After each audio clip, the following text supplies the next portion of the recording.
Hello everyone, welcome back to my new video. In this video, I'm going to show you how to change your Facebook location. So without wasting any time, let's get started. Now open the Facebook app and now click on top right corner. Now scroll down and go to settings and privacy. And then click on settings and scroll down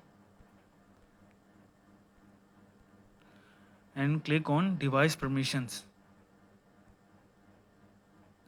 And then you see the location, click here and scroll down and update the settings.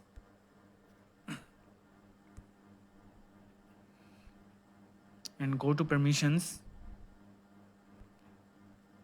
and then click on location and allow only while using the app.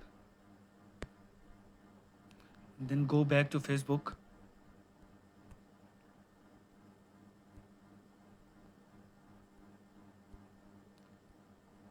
and open your profile and now click on edit profile and scroll down and click on edit. And now here you can change your location. Thanks for watching this video. Subscribe my channel, like my video.